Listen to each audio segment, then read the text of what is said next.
Oke, halo teman-teman, ketemu lagi dengan saya Mas Didi. Di materi video kali ini saya akan menjelaskan lanjutan materi khusus untuk teman-teman yang sedang menyusui ya. Jadi program diet ini sudah bisa diikuti oleh teman-teman yang sedang menyusui jika atau ketika usia bayinya sudah di atas 6 bulan ya. Nah, ini adalah beberapa penjelasan lengkap dan lebih detailnya dari saya. Di halaman pertama yaitu kebutuhan energi rata-rata untuk teman-teman yang menyusui itu rentang usia 25 sampai 45 tahun itu rata-rata memiliki kebutuhan kalori maksimal hingga 2.600 kilokalori ya. Ini kebutuhan total. Jadi kebutuhan total kalorinya itu rata-rata itu di atas maksimal itu 2.600. Jadi kalau kondisi kita normal ya, kondisi kita tidak menyusui ya, itu rata-rata di bawah 2.000. Kalau teman-teman yang di bawah 80 kilo itu rata-rata di bawah 2000. Kalau pria itu sampai 2300, 2200. Kalau wanita itu rata-rata di bawah 2000. Nah, ini yang menjadi catatan adalah untuk kebutuhan kalori itu tidak melulu kita dapatkan dari karbohidrat, teman-temannya. Tidak melulu kita dapatkan dari nasi. Nah, ini kan banyak teman-teman yang gini, "Mas, ini kan saya sedang menyusui nih. Saya harus banyak makan, saya harus banyak makan nasi, harus banyak makan kue, banyak makan roti, banyak makan sayur, itu untuk kebutuhan kalori si kecil." Nah, ini ya teman-teman. Jadi, seperti pernah saya bahas sebelumnya bahwa kalori itu tidak hanya dari karbohidrat ya. Jadi kalori itu bisa kita dapatkan dari karbohidrat, bisa kita dapatkan dari protein, juga bisa kita dapatkan dari lemak. Yang pernah kita bahas sebelumnya di materi yang pertama bahwa 1 gram karbohidrat itu mengandung 4 kilokalori energi, 1 gram protein itu mengandung 4 kilokalori energi, dan 1 gram lemak itu mengandung 9 kilokalori energi. Jadi seluruh asupan yang kita konsumsi semuanya ya, jadi itu mengandung kalori teman-teman. Jadi teman-teman mengkonsumsi nasi, kemudian kentang, sayuran, buah-buahan, itu semuanya masuk ke dalam kategori karbohidrat.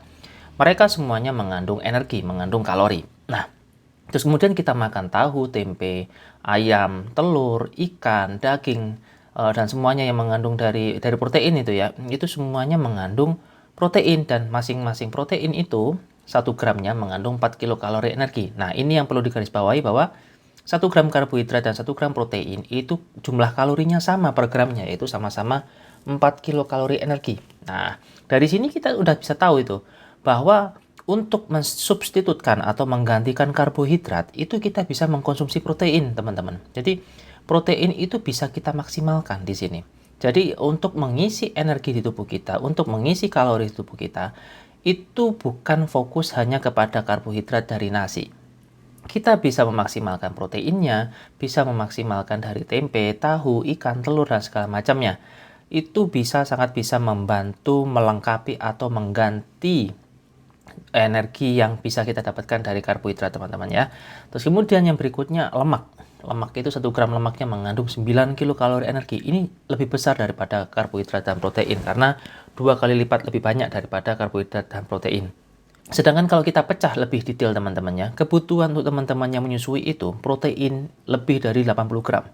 Lemak itu lebih dari 70 gram. Dan karbohidrat itu kurang dari 450 gram, alias tidak terlalu banyak sebenarnya karbohidrat itu. Karbohidrat itu sebenarnya tidak perlu terlalu banyak, yang harus kita maksimalkan itu adalah protein dan lemak. Lemak ini bukan lemak yang dari gorengan teman-teman ya. Lemak ini bisa dari hewan karena protein hewani itu juga mengandung lemak. Seperti daging merah itu mengandung lemak. Terus kemudian kuning telur itu juga mengandung lemak. Ikan laut itu mengandung lemak. Ayam itu juga mengandung lemak. Nah, hampir semuanya protein hewani itu sudah mengandung lemak gitu teman-teman ya. Sedangkan karbohidrat itu kita bisa dapatkan dari nasi, terus kemudian dari biji-bijian, terus kemudian dari tahu dan tempe itu juga mengandung karbohidrat. Meskipun mereka itu protein, tetapi mereka mengandung pati. Tahu dan tempe mengandung pati. Biji-bijian itu semuanya mengandung karbohidrat, meskipun mereka sumber protein. Jadi sangat sedikit ya asupan yang benar-benar murni protein, kecuali daging ayam yang bagian dada ayam ya. Dada ayam itu murni protein, tidak mengandung karbohidrat. Tetapi kalau asupan yang lainnya seperti ikan, terus kemudian telur, terus kemudian daging merah dan segala macamnya, itu semuanya mengandung lemak dan juga mengandung karbohidrat. Jadi satu asupan itu mengandung berbagai macam sumber energi atau berbagai sumber energi makro teman-temannya. Tidak ada hanya sedikit sekali yang murni. murni protein aja itu sangat sedikit ya.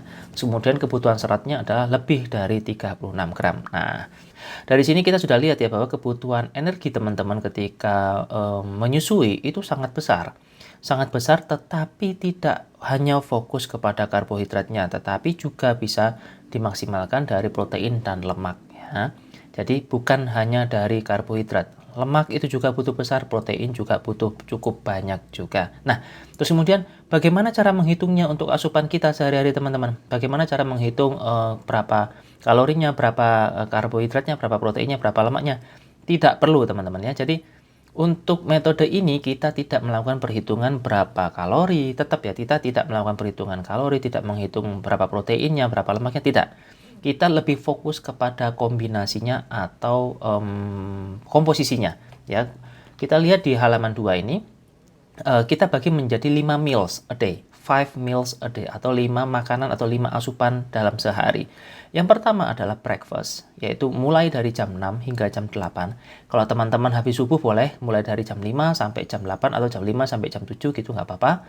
Terus kemudian snack paginya itu mulai dari jam 10 sampai jam 11. Terus kemudian lunch atau makan siang itu adalah jam 12 sampai jam 13.30 atau jam setengah 2 gitu ya. Terus kemudian snack sore atau makan sorenya itu jam setengah 4 sampai jam setengah 5. Terus kemudian makan malam itu jam 6 sampai setengah 8. Maksimal sebaiknya itu 3 jam sebelum tidur. Jadi teman-teman misalkan tidurnya jam 10 malam, maka dianjurkan makan malam terakhir itu adalah jam 7 malam. Itu ya. Jadi ada 5 meals a day, ada 5 jadwal makan dalam seharinya.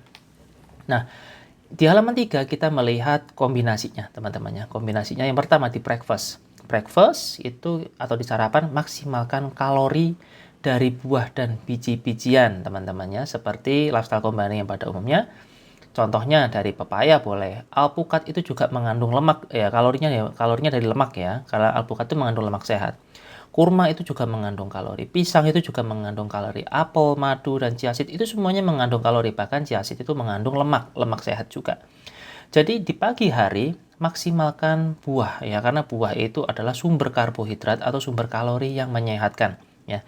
Jadi di pagi hari breakfast itu teman-teman masih bisa mengkonsumsi yogurt, juga bisa mengkonsumsi Yakult, juga bisa. Optimalkan buah-buahan dan biji-bijian di pagi hari, karena di buah-buahan dan biji-bijian itu adalah sumber kalori yang sehat, karena buah-buahan itu sumber karbohidrat, sedangkan biji-bijian itu sumber lemak yang sehat. Terus kemudian yang di snack pagi, maksimalkan umbi-umbian seperti singkong rebus, talas, atau kentang. Nah, di snack pagi ini kita maksimalkan karbohidrat yang berasal dari umbi-umbian ya. Kalau teman-teman memiliki masalah lambung, memiliki masalah mah atau asam lambung berlebih atau GERD, maka hindari kentang dulu. Maksimalkan singkong rebus, talas, atau mungkin pisang rebus ya, gitu juga boleh ya, pisang kukus gitu boleh di snack paginya. Terus kemudian untuk lunch, makan siang, maksimalkan karbohidrat kompleks seperti nasi putih atau nasi putih ditambah nasi merah, itu silahkan. Terus kemudian sayuran selengkap mungkin, terutama yang mengandung zat besi seperti daun kelor, daun katuk, bayam, tahu tempe, ikan laut juga boleh. Jadi dimakan siang maksimalkan karbohidrat kompleks dan sayur-sayuran yang mengandung zat besi. Sayur-sayuran yang mengandung zat besi itu banyak sekali. Ada dari itu terutama ya, daun kelor, daun katuk, dan bayam, tahu tempe, ikan terutama dimaksimalkan di siang hari. Sedangkan di snack sore atau di sore hari maksimalkan kacang-kacangan yang berprotein tinggi seperti edamame rebus, kacang merah rebus, kacang hijau, sup kacang hijau juga boleh, atau kacang almond yang roasted atau yang dibakar atau disangrai gitu ya. Maksimalkan di snack sore itu kacang-kacangan yang berprotein tinggi. Itu ya, boleh direbus, boleh yang sangrai, boleh roasted juga boleh. Terus kemudian dimakan malam, maksimalkan protein dan lemak seperti daging merah, telur bersama kuningnya, ikan laut boleh, ikan air tawar boleh, ayam ditambah sayuran selengkap mungkin. Ditambah dengan susu skim akan jauh lebih baik. Nah, ada tambahan lagi untuk meningkatkan zat besi supaya produksi ASI itu lebih tinggi lagi, yaitu bisa mengkonsumsi hati sapi. Karena hati sapi ini memiliki kadar tingkat zat besi yang sangat tinggi. Hati sapi boleh, hati ayam juga boleh, tetapi akan jauh lebih baik hati sapi karena kandungan gizinya jauh lebih tinggi ya. Di malam hari, di dinner, maksimalkan protein dan lemak dari hewani. Berarti maksimalkan protein hewaninya, mau ditambah sayuran juga boleh, mau ditambah tahu tempe juga boleh, tetapi sebaiknya tanpa nasi. Nah, jadi teman-teman masih mendapatkan kalori ya, mendapatkan kalorinya dari daging-dagingan, karena daging-dagingan itu merupakan sumber protein dan lemak. Protein dan lemak itu juga mengandung kalori ya. Kalori bukan hanya dari karbohidrat, kalori juga bisa kita dapatkan dari protein dan juga lemak. Untuk teman-teman yang sedang menyusui, ada tambahan lagi suplementasi ya. Jadi suplementasi ini berfungsi untuk mengebus atau meningkatkan kualitas dan kuantitas produksi ASI-nya. Yang pertama adalah fenugreek.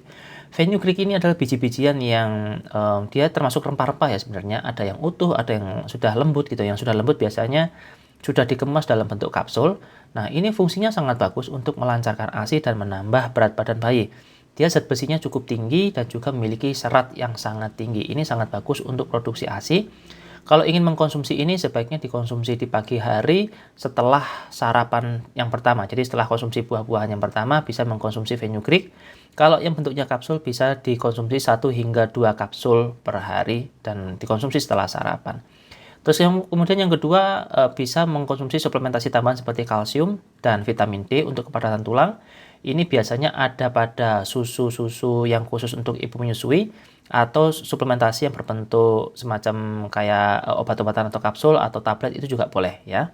Terus kemudian yang ketiga ada DHA agar bayi lebih cerdas, sumbernya bisa dari kuning telur, daging dan ikan ya. Lagi atau again. Kuning telur, daging, dan ikan itu bukan hal yang kita takuti teman-temannya, karena sebenarnya di dalamnya itu selain mengandung lemak, dia juga mengandung asam folat, mengandung DHA, mengandung vitamin A, vitamin D, dan juga vitamin K. Itu sangat bagus untuk pertumbuhan bayi terutama ya. Terus kemudian yang terakhir adalah asam folat atau vitamin B9. Ini bisa didapatkan dari daging-dagingan, kuning telur juga bisa, atau bisa mengkonsumsi suplementasi tambahan ya seperti obat-obatan. Terus kemudian yang berikutnya adalah olahraga. Olahraga mulai dengan jalan kaki dulu, usahakan mendekati fat burning zone. Ini sudah sering saya bahas ya, fat burning zone. Jadi misalkan fat burning zone itu adalah zona pembakaran lemak. Misalkan teman-teman tuh usianya adalah 40 tahun ya, berarti 220 dikurangi 40, maka dihasilkan 180. Terus kemudian dari 180 itu dikalikan 80%, maka dihasilkan 144 ya. Jadi misalkan untuk teman-teman yang usianya 40 tahun, itu 220 dikurangi 40, hasilnya adalah 180. Terus kemudian dikalikan 80%, maka dihasilkan 144 beats per menit. Maka sebaiknya untuk teman-teman lakukan olahraga dengan jalan kaki dulu, atau bersepeda, atau treadmill, atau sepeda statis. Usahakan agar detak jantungnya mendekati 144 beats per menit ya, detak jantungnya. Bagaimana cara mengukurnya? Bisa menggunakan smartwatch, seperti ada punyanya Mi, ada punyanya Samsung, ada punyanya Garmin, atau punyanya ada iWatch ya. Itu bisa melihat detak jantung teman-teman ketika sedang berolahraga. Untuk fat burning zone atau zona pembakaran lemak ini, sesuaikan dengan usia teman-teman ya. Jadi kalau misalkan usia teman-teman itu masih 35, maka 220 dikurangi 35, maka dikalikan 80%. Hasilnya adalah 148 beats per menit. Maka semakin bertambah usianya, maka semakin sedikit atau semakin kecil zona pembakaran lemak atau fat burning zone-nya. Terus kemudian yang kedua, bisa dilakukan sebelum sarapan atau sore hari sebelum makan ya. Jadi usahakan untuk olahraga lakukan sebelum sarapan atau sebelum mengkonsumsi asupan sama sekali, atau mungkin setelah 3 jam makan gitu ya, supaya ketika perut kita kosong, terus kemudian energi kita rendah, sehingga ketika kita melakukan olahraga bisa efektif membakar lemak di tubuh kita. Setelah itu bisa dilanjut, atau kalau intensitasnya sudah mulai kuat, sudah terbiasa gitu, bisa ditingkatkan dengan bersepeda atau bisa lanjut ke workout. Itu teman-teman ya. Jadi intinya adalah untuk ibu menyusui, diet itu sangat bisa dilakukan ya. Bukan mengurangi makanannya, tetapi kita mengoptimalkan jenis nutrisinya. Seperti yang sudah saya jelaskan di sini, bahwa untuk sarapan itu maksimalkan dengan buah-buahan dan biji-bijian ya. Terus kemudian snack paginya utamakan dengan umbi-umbian. Makan siangnya utamakan dengan karbohidrat kompleks. Terus kemudian ditambah sayur-sayuran yang mengandung zat besi tinggi. Terus kemudian snack di sore harinya maksimalkan dengan kacang-kacangan berprotein tinggi. Sedangkan makan malamnya maksimalkan protein dan lemak seperti dari daging-dagingan, telur, ikan, dan segala macamnya. Jika kita lihat secara keseluruhan, itu kalorinya sudah cukup banyak dan jenisnya pun juga sudah sangat lengkap, sehingga ini bisa memaksimalkan produksi ASI, baik itu kualitas dan kuantitasnya, dan juga teman-teman itu bisa terhindar dari namanya kelebihan kalori. Ya, jadi supaya bisa lebih terkontrol lagi, syukur-syukur nanti ketika sudah selesai menyusuinya, teman-teman bisa langsung fokus ke pola diet yang berikutnya, yaitu intermittent fasting. Jadi selama teman-teman masih menyusui, bisa menggunakan pola yang reguler terlebih dahulu. Kalau nanti untuk ASI-nya sudah disambung dengan menggunakan susu formula, atau mungkin sudah tidak konsumsi susu sama sekali, atau sudah tidak konsumsi ASI, teman-teman bisa langsung lanjut ke pola intermittent fasting. Setelah itu juga bisa lanjut ke pola diet yang level 2. Harapan saya, ketika teman-teman melakukan diet di fase yang ini, teman-teman bisa memiliki berat badan yang jauh lebih terkontrol dan juga bisa memenuhi gizi kesehariannya dengan cukup dan seimbang, terutama untuk diri teman-teman dan juga untuk bayinya. Baik teman-teman, terima kasih. Sampai jumpa di video saya yang berikutnya dan salam sehat.